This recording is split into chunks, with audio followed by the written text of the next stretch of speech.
ఎలా గుర్తు పెట్టుకుని మన మనసులో ఉంచుకోవాలన్నదే వాళ్ళ విషయం. పొద్దున్నే లేచిపోదాం. మీరు ఆడవాళ్ళు అంటే ఒకళ్ళు అందరూ మన పొద్దున్నే లేస్తాం కదా. లేచిన వెంటనే మనం కలుసుకోవాల్సింది అమ్మ భూమాత పంచిపోదల్లా మమ్మల్ని అందరినీ కూడా మీ బిడ్డలా కాచితంగా రక్షించండి. సదా సర్వదా మా బాబాగారు బిడ్డ మనసు ఉండేలా మేము నిగ్రహించుకునేలా మమ్మల్ని అనుగ్రహించండి అని మొదలుపెట్టి భూమికి దండం పెట్టుకుని మంచం నుంచి దిగిన దగ్గర నుంచి మనం చేయవలసిన పని ఏంటంటే బాత్రూమ్కి వెళ్తాం, బ్రష్ చేయాలి. బ్రష్ మీద పేస్ట్ చేసుకుంటున్నాం, మీరు వేసుకుంటలేదు. అది గుర్తుపెట్టుకోండి. బాబా గారికి ఇప్పుడు నేను బ్రష్ మీద పేస్ట్ చేసి బాబా గారికి మొక్క కట్టుకోండి అని ఇస్తున్నాను అనుకోండి. మీరే మొక్క కట్టుకోండి, బాబా గారికి బ్రష్ చేస్తున్నాను. అదైతే తర్వాత బాబా గారు మొక్క కట్టిస్తున్నారు. చక్కగా మీరు స్నానం చేయాలి కదా, స్నానం చేయండి. స్నానం చేసేటప్పుడు ఇక్కడ ఏదైనా ఒక బాబా గారి విముక్తి కానీ ఎప్పుడైనా బాబా గారికి అభిషేకం కానీ జరుగుతుందని అనుకుంటాం. ఏం చేద్దాం? పోటీ మీద పోటీ పడి ఒకవేళ ఆయన కానీ చెయ్యాలంటే ఈ చెయ్యకూడదు లాకపోయేంత స్పీడ్ ఆయన మీద పడిపోతాం.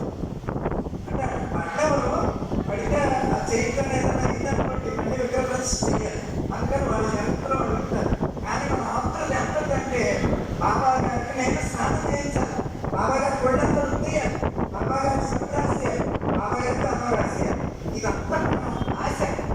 ఈ ఆశని అక్కడ చూపించుకోవడం. ఏహో దేవాలయం ప్రాప్త జీవో సనాతన. ఇక్కడున్న జీవుడు సనాతనుడు. ఆయన ఎవరు? దేవాలయంలో ఉన్న దేవుడు.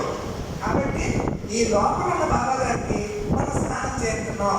ఆ భావనతోటి హరహర గంగే రుణం గంగే హర గంగే అంటూ చక్కగా నీళ్ళు పోసుకోండి. బాబా గారి కొళ్ళు తోముతున్నాన్న ఫీలింగ్ తోటి సబ్బు రాసుకోండి. చక్కగా తోమండి నాజూకుగా. బాబా గారి కొళ్ళు కట్టిపోతే ఏమంటుంటే మీ వంట నేను తోముకోండి. కానీ భావన ఎక్కడ ఉండాలి? బాబా గారు స్నానం చేస్తున్నారు, అలా చక్కగా స్నానం చేయించండి. షిరిడీలో బాబా గారి స్నానం అయిపోయిన తర్వాత మీరు ఎప్పుడైనా చూసారో లేదా, తెల్లారి కరెక్ట్గా 5:30 అయిపోయిన తర్వాత బాబా గారి స్నానం చూపిస్తారు. ఎప్పటికీ బాబా గారి లైవ్ అన్నప్పుడు ఒక యాప్, ఆ యాప్లో చూస్తే బాబా గారి స్నానం ఎలా చేస్తారో చూస్తారు. అది చూస్తారు. స్నానం అయిపోయిన తర్వాత వాళ్ళు బాబా గారిని చూపిస్తారంటే చంటి పిల్లోడు అప్పుడే పుట్టిన పిల్లోడిని ఎంత నెప్పి తగలకుండా ఒళ్ళు చూస్తారో అంత ఒడిగా చూస్తారు. అక్కడ భోజనాలు అంత ఒడిగా చూస్తారు. ఆయన పళ్ళు మెత్తగా ఉంటుంది. ఇలా వేసి ఎంత ఒప్పిడిగా నా పళ్ళు ఇలా చెవుల్లో ఇది చిన్నప్పుడు మా మామగారు తిప్పేవారు, తీరాని వారు. అలాగే దీన్ని టవల్ని ఊళ్ళో చుట్టి చెవుల్లో పెట్టి నీళ్ళు వెళ్ళిపోయినా అని వెళ్ళ తిప్పుతారు.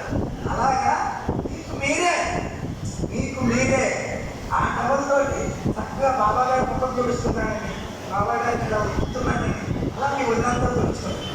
బాబా గారి వస్త్రాలు కడతారు షిరిడీలో, చాలా చక్కగా కడతారు. ఇంతగా ఎంత అందంగా మధ్యలో టవల్ చేసి బొట్టు పెడతారు. 2 నిమిషాలు 2 నిమిషాల నుంచి 5 నిమిషాల మధ్యలో పెడతారు. అంతసేపు పెడతారు బొట్టు. అంటే అంత అందంగా ఈ వేలుతో మంచి పెట్టి అది కుట్రంగా వచ్చిందో లేదో చూసి తుడిచి దాని మధ్యలో చిక్కు కుప్పం పెట్టి అటు చూసి ఇటు చూసి ఎంత బాగా చేస్తారు. అలాగే మీరు అందరి ముందు నుంచోండి, బొట్టు పెట్టుకోండి. ఇదంతా ఎవరికి చేస్తారు? బాబా గారు చేస్తారు, మీకు కాదు. అలా చేసుకుంటూ అక్కడి నుంచి రండి. జాగ్రత్తగా మీ కాఫీ తాగాలనుకుందో టిఫిన్ తినాలనుకుందో అహం వైష్ణవ భగవాన్ ప్రాణినాథ అమాస్త ప్రాణాపాన సమయంలో ప్రజామయం చదివినాం అంతే. ఆ కాఫీ టిఫిన్ తినేటి మీరు తినట్లేదు. ఓ ప్రాణాయ స్వాహ, ఓ ప్రాణాయ స్వాహ, ఓ ప్రాణాయ స్వాహ. ఇడ్లీ తిన్నప్పుడైనా అనుకోండి, ఒక ఇడ్లీ ముక్క నోట్లో పెట్టుకోవడం, ఓ ప్రాణాయ స్వాహ. పంచవాహుతులు అంటారు ఇడ్లీ. మరి పంచభూతాలు అడిగాక పొద్దున్నే లేచేటప్పుడు మీరు మా పట్ల కరెక్ట్గా ఉండండి. అలాగే నోట్లో వేస్తారు, తినేయండి. బాబా గారు కలిసి మంచిగా తాగించు. తర్వాత బాబా ఎక్కువ టీ తాగేవారు. అలాగే మీరు టీయో కాఫీయో వాటర్ వాటర్ ఏదో తాగుతారు కదా, అది మళ్ళీ బాబా గారిని తాగండి. అంటే క్షణం మానవ క్షణం ఆత్మవికాసానికి పాటుపడటమే మానవ జీవిత లక్ష్యం కావాలని భరద్వాజ మాస్టర్ చెప్పారు. అది క్షణక్షణం ఎలా గుర్తుంటారో మనం గుర్తు చేసుకోవడమే, అంతకంటే ఏమీ లేదు. బాబా గారిని షిరిడి ఎక్కి అక్కడ చీపురు కట్ట అడిగితే తోడవడానికి తెలియదు. మీరు చీపురు కట్ట అడిగి నేను ద్వారకాన్ని పిలుస్తానని అంటే అప్పరాలు పూర్వం అక్కడ పడుకున్నవారు, ఇప్పుడైతే ఎవరినే లోపల కూడా రమ్మంటుంది. చీపురు కట్ట కూడా ఇవ్వట్లేదు. మనం ఎవరైనా వెళ్ళి అక్కడ సేవ చేయాలంటే 20 మంది వాళ్ళ ముందర అప్లికేషన్ పెట్టుకోవాలి. మాది పలానా షిరిడి సాయి సేవా సమితి, మేము ఒక నెల రోజులు కానీ 15 రోజులు కానీ షిరిడి సాయిబాబా సంస్థానంలో ఉచితంగా మా శారీరక శ్రమతో సేవ చేయడానికి సిద్ధంగా ఉన్నాము అని కనుక అప్లికేషన్ పెట్టుకుంటే వాళ్ళు మన లెటర్ పంపిస్తారు. మనం పేర్లు పంపించాలి, మన ఐడెంటిటీ కార్డులు ఇవ్వాలి, ఆధార్ నెంబర్లు ఇవ్వాలి, మన వయసులు ఇవ్వాలి. అప్పుడు ఆ దగ్గర మనకు రూమ్ ఇస్తారు. ఆ రూమ్లో ఉండి డ్యూటీలు వేస్తారు. వెంకటేశ్వర స్వామి దగ్గర సేవకు ఎలా అయితే డ్యూటీలు వేస్తారో అలా డ్యూటీలు వేస్తారు. ఆ డ్యూటీలు వేసినప్పుడు ఒక్కొక్కరు బాబా గారి సమాజం పడుతుంది. అమ్మ జరగండి జరగండి, ఆగేవాడు అనుకుంటారు.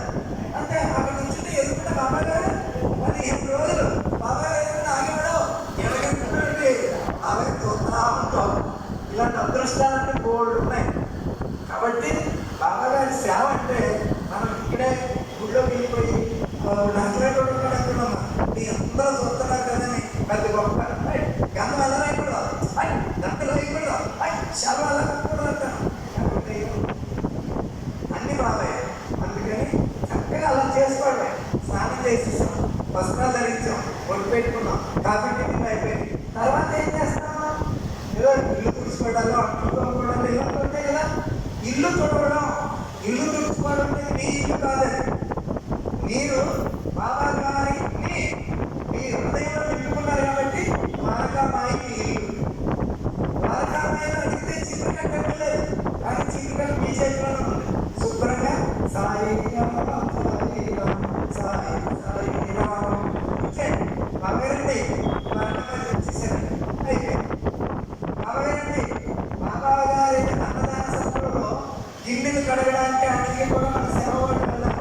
అక్కడే సేవ కాదు, ఇంట్లో ఉన్న నీ ఆడపడుచు అంతా ఇంకా పిల్లలు మనందరూ ఉన్నారు కదా, వాళ్ళందరూ తిన్న గిన్నెలు అక్కడ ఉన్నాయి.